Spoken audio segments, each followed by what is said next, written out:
dans la dure bataille pour la reconstruction du Congo, la victoire est à notre portée.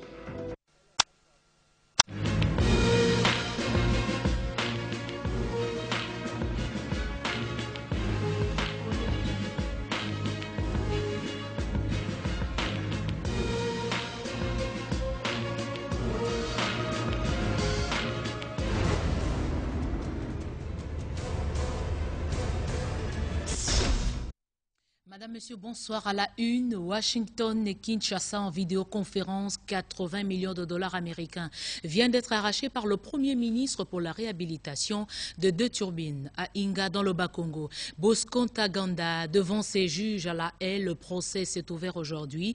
Le criminel plaide non coupable. Voilà tout pour le sommaire. Bienvenue à toutes et à tous. Merci de nous rejoindre à la grande édition de ce soir. Vous l'avez 1 heure plus tôt en raison de la retransmission à 20 h de la demi-finale Ghana-Mali pour le compte de la CAN de moins de 20 ans. 356, c'est le nombre de jours qui se sont écoulés depuis que la République démocratique du Congo est à nouveau agressée dans l'Est. Nos pensées aux victimes de cette guerre injuste.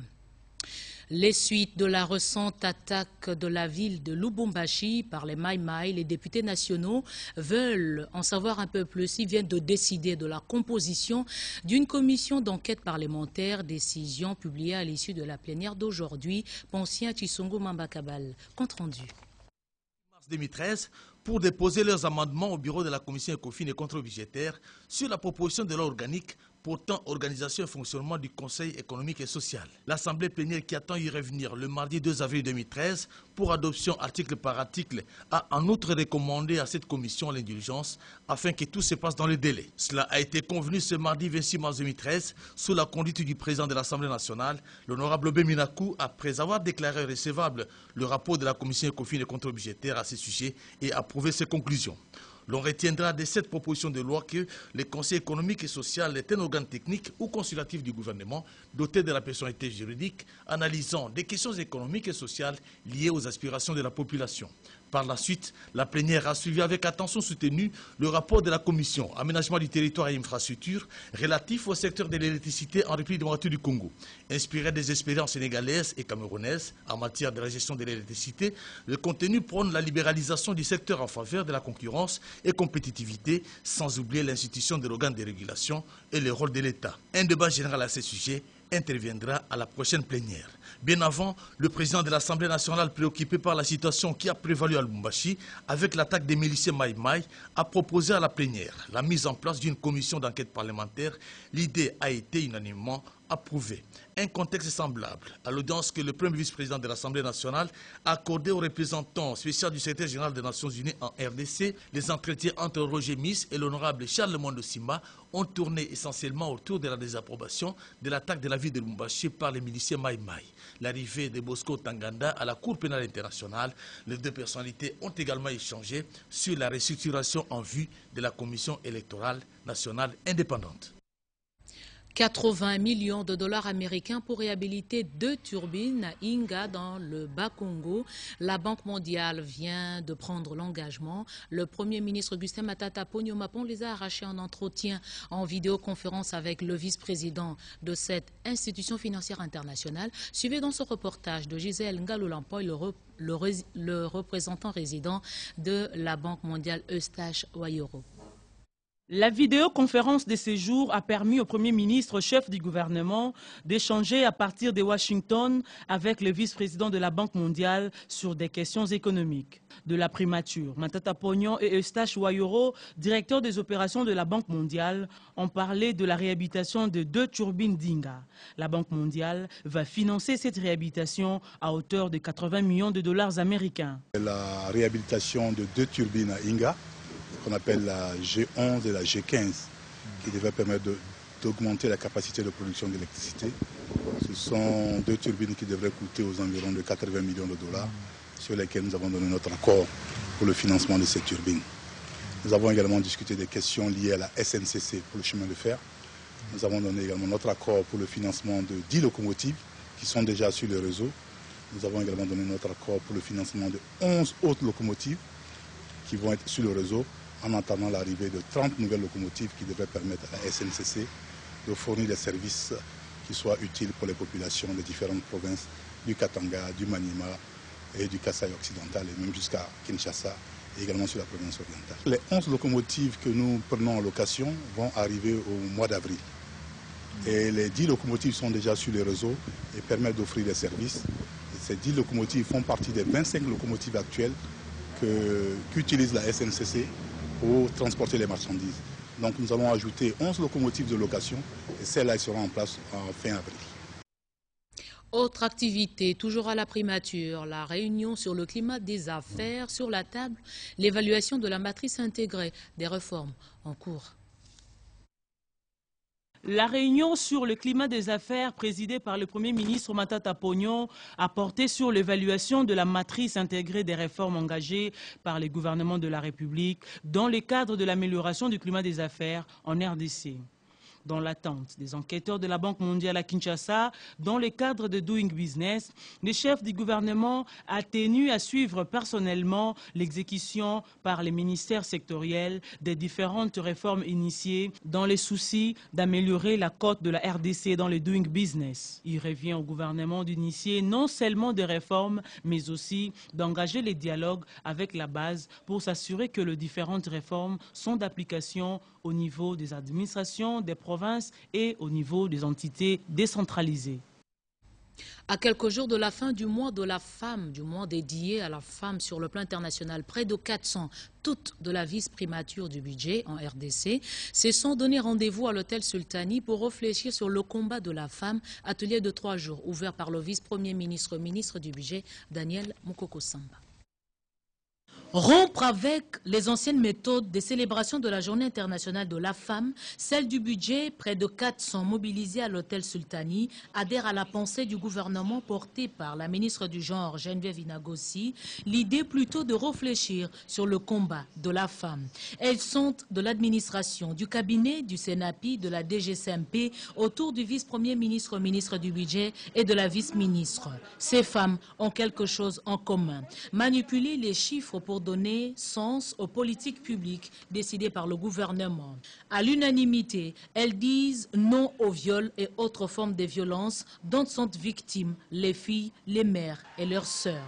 Sur ce combat, elles ont le soutien du gouvernement de la République à travers l'homme à la tête de leur ministère, Daniel Mukoko Samba.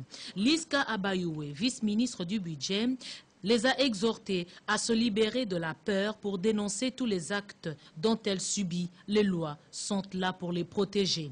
La deuxième journée d'activité a choisi le champ de Livoulou. Autour de la vice-ministre, les femmes ont démontré leur solidarité à ces maraîchères, nourricières des ménages quinois. Message de Madame Liska, les femmes moteurs du développement doivent être conscientes de leur rapport. Le point de chute aura été ce moment de remise de quelques outils aratoires et autres biens nature pour soulager le travail de la femme. Tous les partenaires impliqués dans la politique de l'emploi en RDC viennent de signer le document de cette politique. C'était au cours d'un atelier sur la promotion de l'emploi organisé par l'OIT. Joël Lungenza. Le chômage, le sous-emploi constituent un véritable fléau pour la société congolaise. La population en âge de travailler, qui accroît rapidement, doit faire face à cette situation de pénurie d'emploi. Le gouvernement de la République a donc résolu d'accorder à cette question une place de choix. Il fallait pour cela mettre en œuvre la politique nationale de l'emploi et de la formation professionnelle PNFP, adoptée déjà en 2011 par le Conseil national de l'emploi. Ce lundi, tous les acteurs ont procédé à la signature de la déclaration finale tripartite pour la promotion de l'emploi. Et cela à l'issue de l'atelier organisé avec l'appui de l'Organisation internationale du travail. Le ministre de l'Emploi, le vice-ministre du Plan, le directeur pays de l'OIT et les représentants de l'intersyndicale et du patronat congolais FEC ont tous reconnu l'importance de la politique nationale de l'emploi comme outil pour la promotion d'une croissance riche en emploi et porteuse d'emplois décents pour le Congolais. Les participants à l'atelier, à travers eux, le public et les bailleurs de fonds, sont suffisamment sensibilisés sur le contenu de la politique nationale de l'emploi et la formation professionnelle. À travers ce document de la politique nationale de l'emploi et de la formation professionnelle, les efforts seront convergés vers l'adaptation de la main-d'œuvre nationale aux exigences très rigoureuses qu'impose le développement des États modernes. Restons dans ce secteur pour annoncer l'ouverture d'une session d'évaluation de la production et de recettes de l'INSS. Sandra Nyangitabou. Un temps d'arrêt dans la gestion d'une entreprise, s'auto-évaluer afin de bien projeter l'avenir et savoir si on est sur la bonne voie ou non. Un exercice respecté à l'INSS depuis 2011. Le conseil d'administration, les cadres de direction, les responsables des centres de gestion et agents de cet institut se sont retrouvés sous la houlette du ministre de tutelle pour l'ouverture de la session d'évaluation de la production et des recettes d'exercice 2012 et de la signature de contrats de performance, exercice 2013. Aucun directeur n'a le droit de se substituer en potentat. Sur 25 millions de dollars américains de créances, l'Institut national de sécurité sociale n'a récolté que 7 millions. C'est insignifiant. Le ministre Modeste Bahati a demandé au conseil d'administration de l'INSS d'être proactif et d'agir à temps pour redoubler les recettes afin que l'INSS remplisse sa mission. Agnès Mwadnawesh Katang, le DG, a demandé aux participants de donner le meilleur d'eux-mêmes pour que les résolutions issues de ces travaux soient de nature à garantir la survie de l'INSS. D'améliorer les conditions des prestataires. On a pu quand même doubler la paye des pensionnés, du moins les moins payés. Ils ont maintenant 100 000 francs congolais alors qu'ils sont partis de 65 000. Il a été demandé à l'INSS de placer le gros des ressources dans les constructions. Au ministère de l'Agriculture, l'on nous signale la validation du plan national d'investissement agricole par le partenaire. Cet atelier pour la validation du plan national d'investissement agricole dit PNIA soumet à la sanction de tous les partenaires au développement du secteur agricole de la RDC, a souligné le ministre Vamwiti Jean Chrysostome qui en ouvrait les travaux au cercle de Kinshasa, un document qui sera décliné en plan profession. C'est pourquoi il a recruté les participants chez les ministres provinciaux de l'agriculture, chez les partenaires techniques et financiers, dans les organisations paysannes et de la société civile, dans le monde du secteur privé ainsi que dans les inspections provinciales de l'agriculture, pêche et élevage. Le travail commun qui en résultera permettra que chaque entité provinciale dispose d'un cadre de planification stratégique des actions futures à mener à court, moyen et long terme et de mieux canaliser les actions des partenaires au développement. Le programme national d'investissement agricole AFIN nous aidera à faire un lobbying pour une mobilisation accrue des ressources au niveau international et pour plaider la cause du monde agricole et rural en République démocratique du Congo. La troïka politique s'est réunie ce matin autour du ministre délégué aux Finances Patrice Kitebi Kibolvoul. Les points abordés dans ce reportage signé Ricky Nzuziloya. Une réunion qui s'est tenue dans sa trame habituelle, celle qui passe en revue la situation économique et financière du pays. Présidée par le ministre délégué aux Finances, Patrice Kitebi, qu'accompagnait la vice-ministre du Budget, Abayou Eliska. La 5e réunion de la troïka politique a aligné les questions de la bancarisation, la dédollarisation de l'économie nationale et la maximisation des recettes. C'est censé passer des stratégies pour un nouveau programme formel avec le Fonds monétaire international. Nous avons parlé de toutes les questions qui concernent la bancarisation de la pays. Vous savez que au mois de juin, cette bancarisation doit se terminer. Au cours de la semaine prochaine, nous allons faire un point complet du statut de mise en œuvre de toutes les mesures qui avaient été incluses dans le programme de dédollarisation. Nous travaillons avec le FMI pour mettre au point le nouveau programme qui va nous guider pour les mois qui viennent. Mais en attendant, le gouvernement s'est donné d'un programme économique qui a une programmation financière et une programmation monétaire. Nous devons également valider à la fois le plan de trésorerie, la programmation monétaire en cohérence pour que nos objectifs macroéconomiques soient tout à fait cohérents et le programme dans son ensemble. Encore un mot sur les activités de la femme, précisément celles de l'église Bima. Elles viennent d'améliorer leurs connaissances, vous vous en doutez, sur la foi. Éduquer une femme, c'est éduquer toute la nation, dit-on. À l'église Bima, on a compris l'utilité de ces dictons. Pour le mois de mars, ce sont des modules particuliers d'encadrement qui ont été programmés avec les femmes. D'abord avec la jeune fille qui doit comprendre pourquoi elle a été créée et le rôle qui est sien dans la société, mais aussi dans la communauté chrétienne.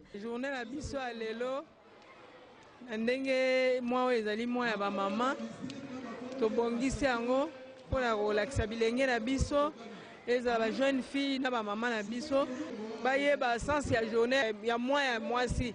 Bénéficiaires de cet encadrement, les jeunes filles de l'église disent apprécier et profiter de ces échanges.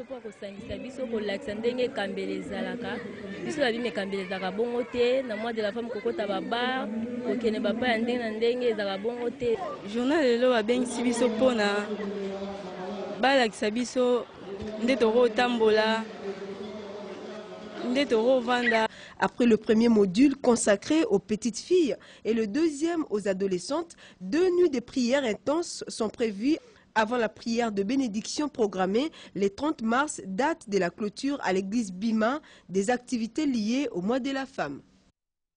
Justice, le chef rebelle Bosco Ntaganda plaide non coupable. Il a choisi le Kinyarwanda pour s'exprimer.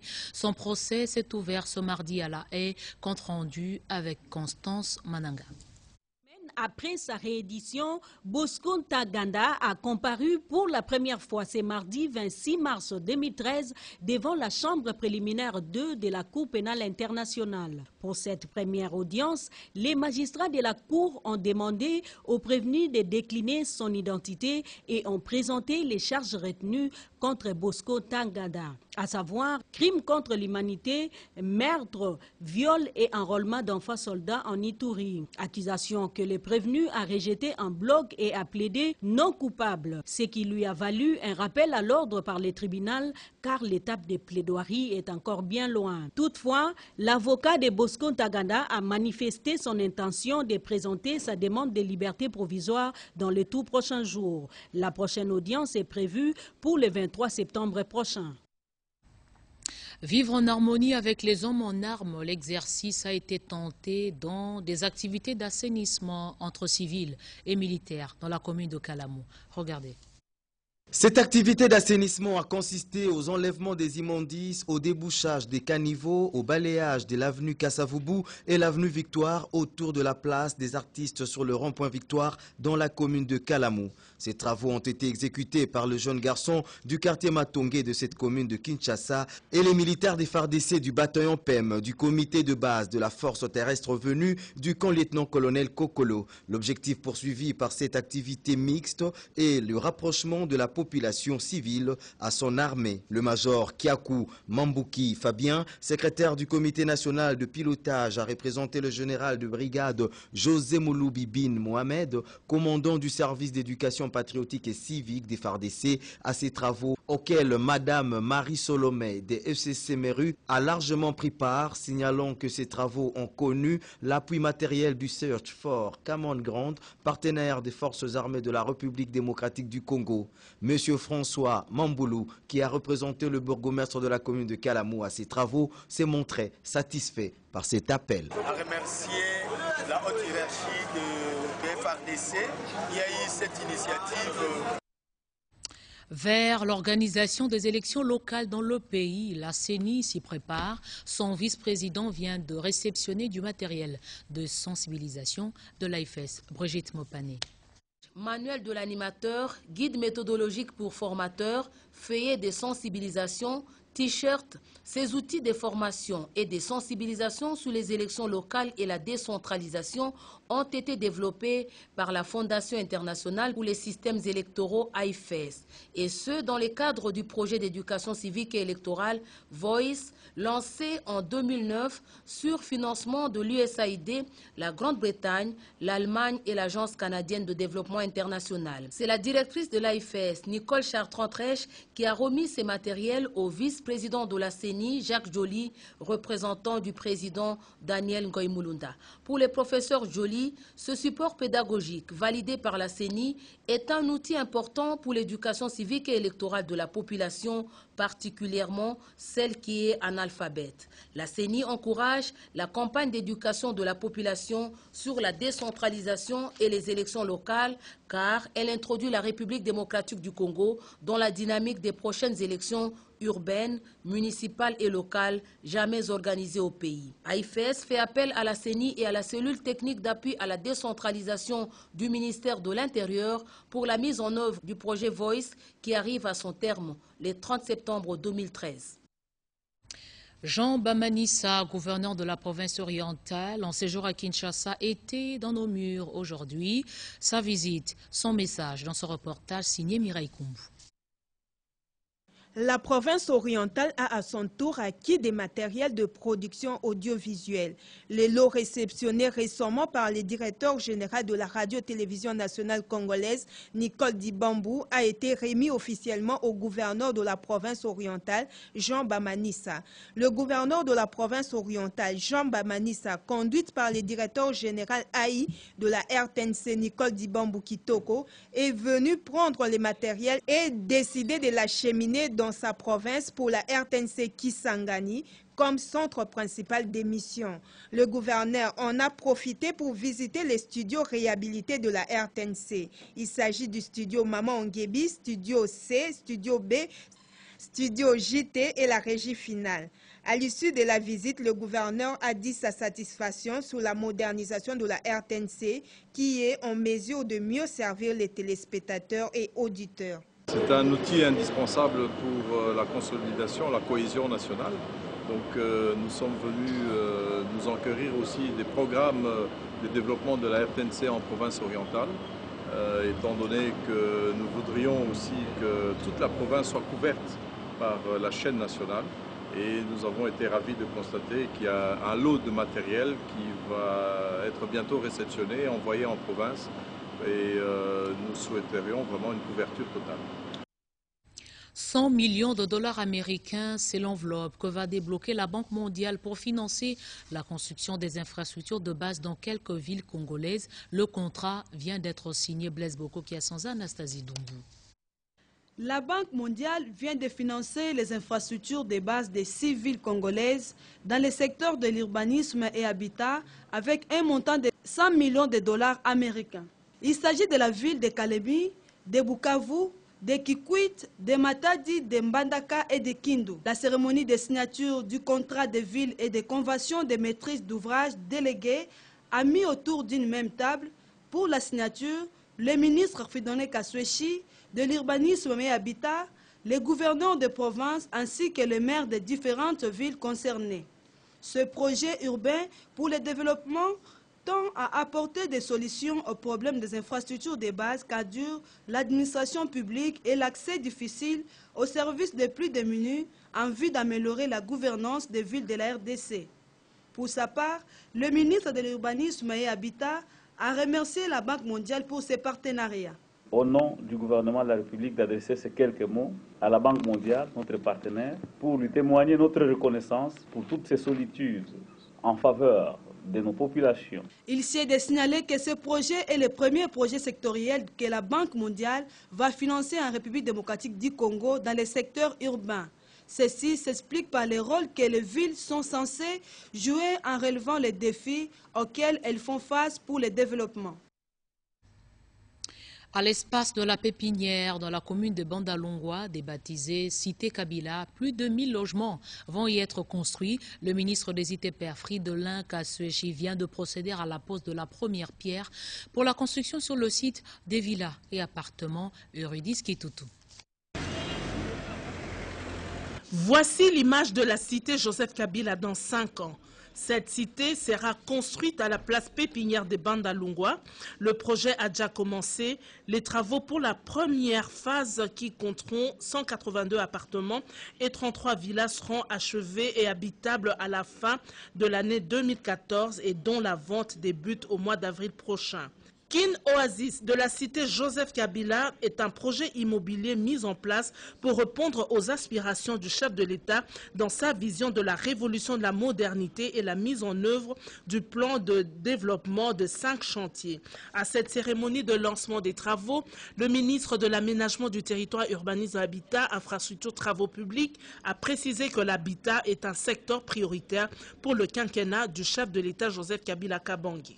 Le PDG de SZTC, l'entreprise chargée de réaliser ce projet, a remercié les autorités congolaises pour leur soutien dans la concrétisation de ce projet et compte sur les efforts conjoints de tous pour que le projet Kin Oasis Cité Kabila soit un franc succès.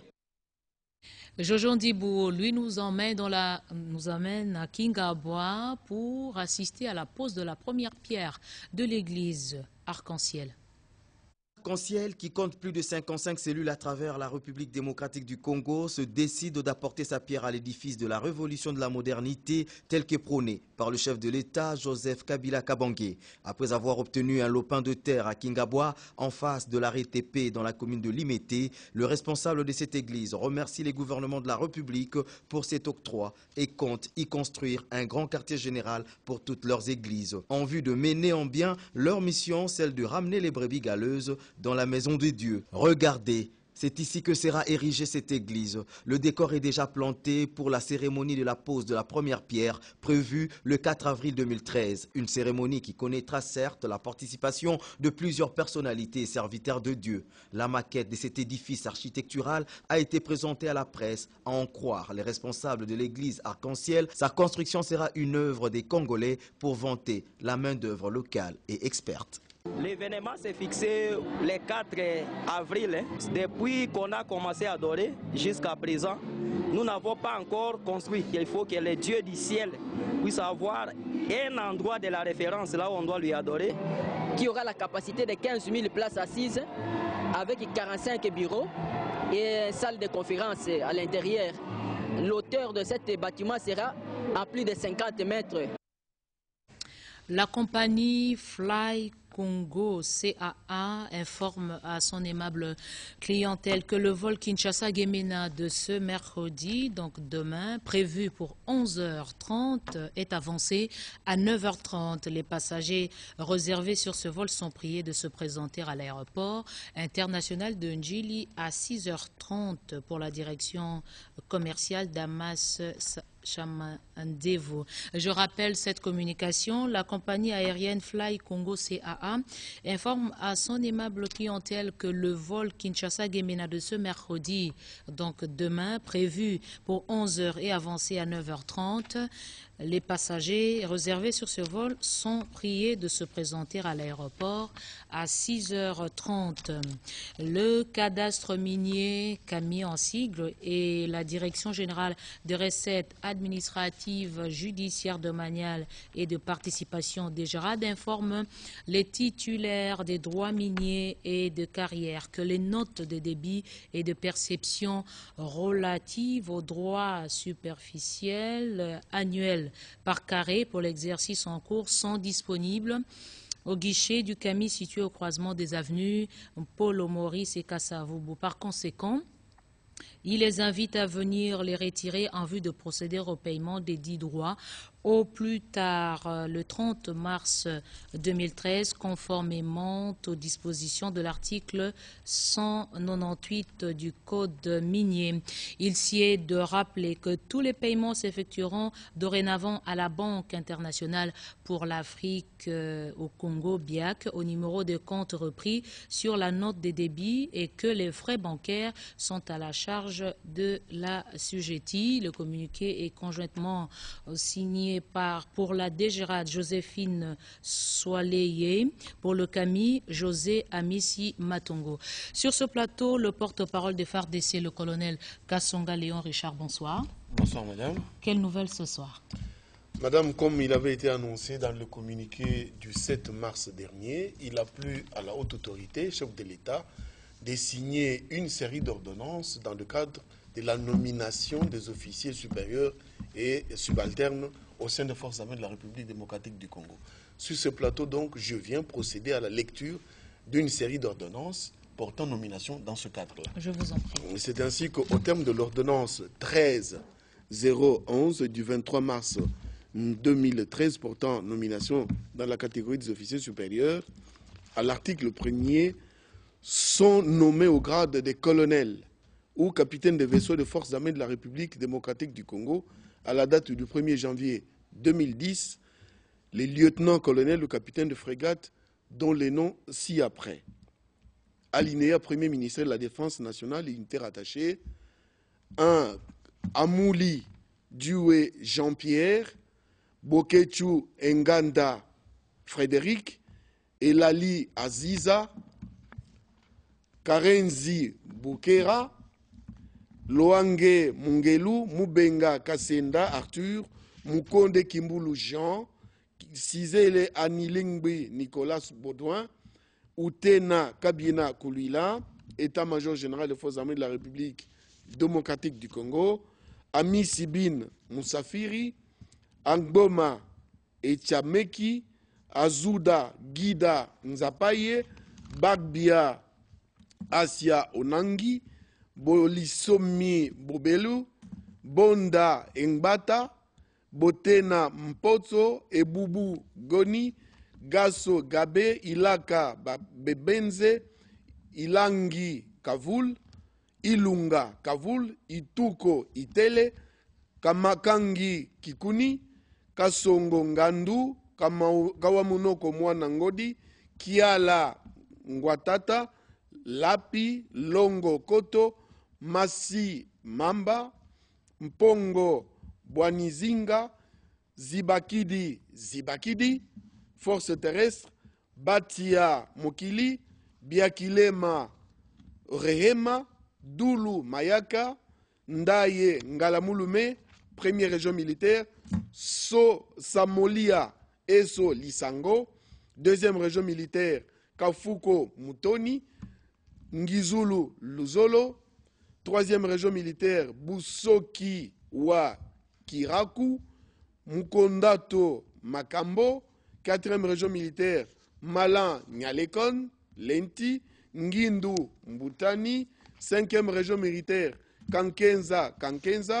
Nongo Mopari, sixième région militaire, Mbayo Moussa Ngoy, huitième région militaire, Kijenga Nkunda, neuvième région militaire, Dikindwakula Sabelo Malezemo, Mangitukila Mafusu, Ngenda Makiona, 10e région militaire, Bitakiza Rua Harara, Beli Douce, Karomokonembe Bin Mwachia, Omeonga Taounia, force aérienne Balamu Mompani, Fala Moulel, Kazongo Biase, force navale Bisanga Bokomela, Kalonji Ntita, Mpasi Za Nkatu Kanga, article 2e, sont nommés au grade de colonel ou capitaine des vaisseaux des forces armées de la République démocratique du Congo à la date du 1er juillet 2011. Les lieutenants-colonels ou capitaines de frégate donnent le nom aussi après.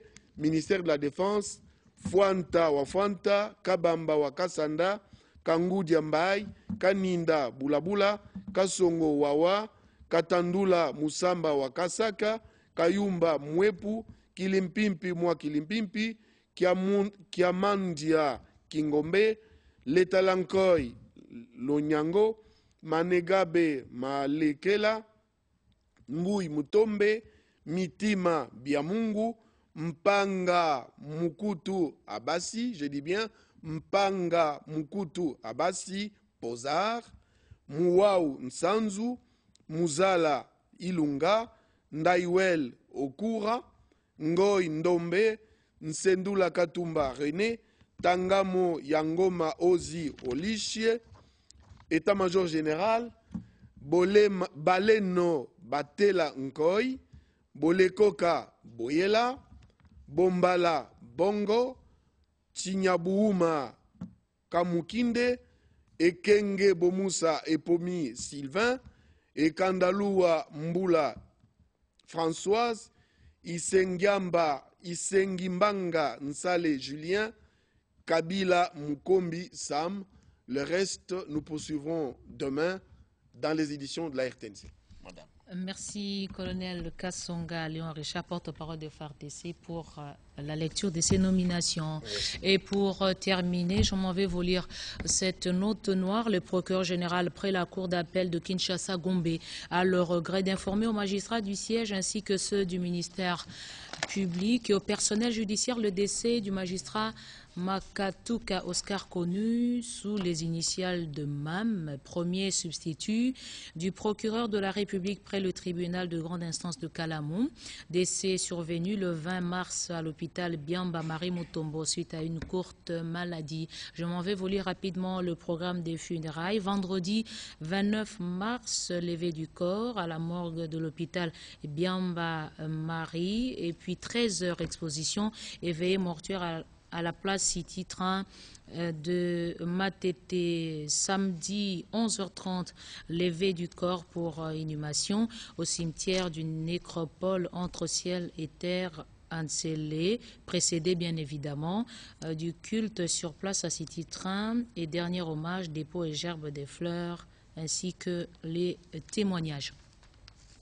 C'est la fin de ce journal de Brigitte Mopane, réalisé par Joséphine Liondio sous la supervision éditoriale de Guillaume Koukoumamengi Pongi. Grand merci à l'équipe rédactionnelle de ce soir, Yvette Makontima, Hervé Poudi, Roger Moussi, l'interprète des malentendants, était fidèle à son poste.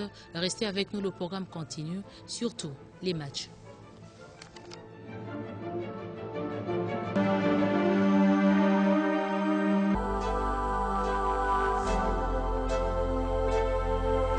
Bienvenue à